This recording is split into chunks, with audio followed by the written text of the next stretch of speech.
Hey everybody, John Hope Bryant. Um, I've done a video recently on how drama cost.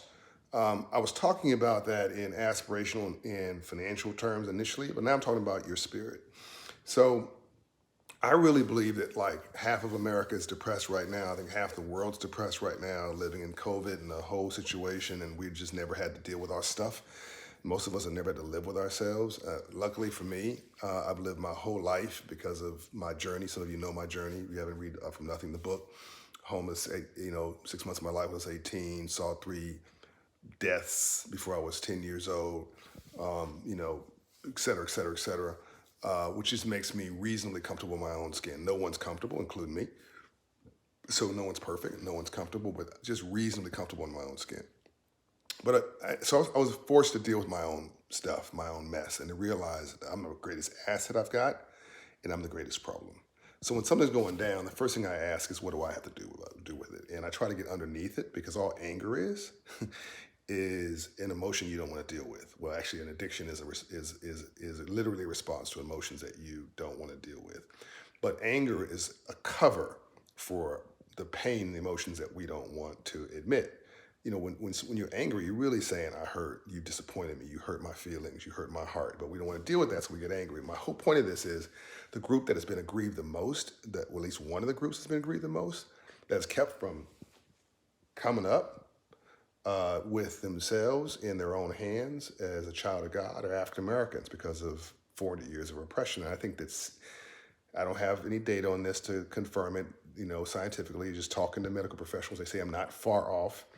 But, I love data, but I cannot prove what I'm about to say. It's my feeling. I think that 70% of African Americans are clinically undiagnosed depressed. And we have good reason for it. What we've been through is unbelievable, and we've survived. So we are amazing, right? Oh, but surviving is not an art form. You have a surviving mentality, a thriving mentality, and a winning mentality. I put this in my book, Up From Nothing. The winning mentalities are builders. You can't build anything when you're surviving. Hello. You're addicted to your drama. It's like comfort food. And as I'm watching this, and I'm not digging on the show, but it's Love and Hip Hop Marriage Boot Camp Edition. They're just feeding on our level of unhealth. And I can't blame the producers. There's a whole bunch of shows, not picking on them. There's a whole bunch of shows that do this, not picking on them. But when I look at these celebrities and whatever who are on their show, they got the beautiful clothes and the jewelry and the glasses and wearing sunglasses at night in the middle of a meeting in daylight. They're just trapped in their image. They're trapped in their persona. And all this stuff, getting out of limousines and driving lease for whatever it is, hasn't solved any of their drama. None of this stuff, none of this glory and glamour has has helped them deal with the crap, let me just say it, the shit in their lives because they're reacting, not responding. They are acting out, not healing. And there's three ways to live: healing, which is dealing, surviving, which is coping, and then suicide, which is either physically or emotionally just giving up. And I think people have sort of, in some places, blended the sort of giving up piece with the distraction piece, and we've become addicted to our distractions, so we don't have to deal with our crap.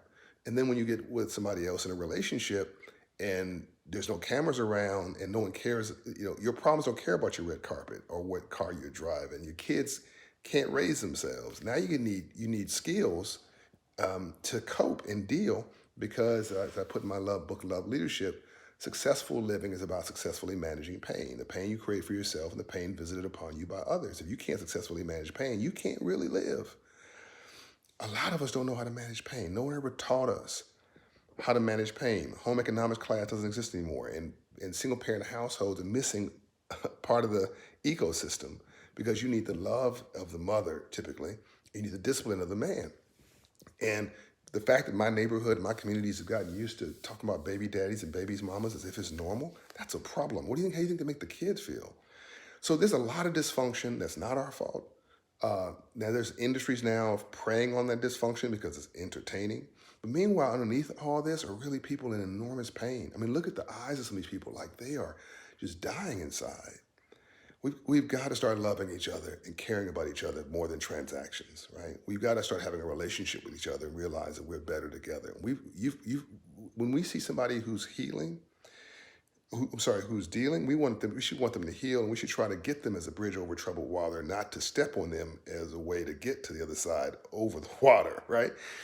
And that applies to everything, not just about black relations, but black and white relations, and white and black relations, and red and blue relations. Like, the world's at war, but we can't be at war with each other, right? The Bible says a house divided cannot stand. But the thing you got to be really at peace with, really at peace with, really at peace with, is yourself. It's yourself. If I don't like me, I'm not going to like you. If I don't feel good about me, I'm not going to feel good about you. If I don't respect me, don't expect me to respect you. If I don't love me, I don't have a clue how to love you.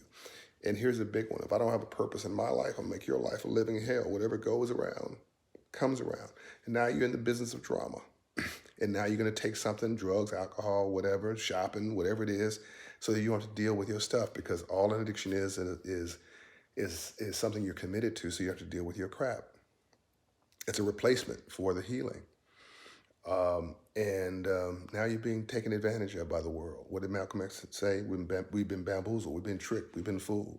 What we need to do is to heal, and so we can come up and stay up. Yeah, love and light.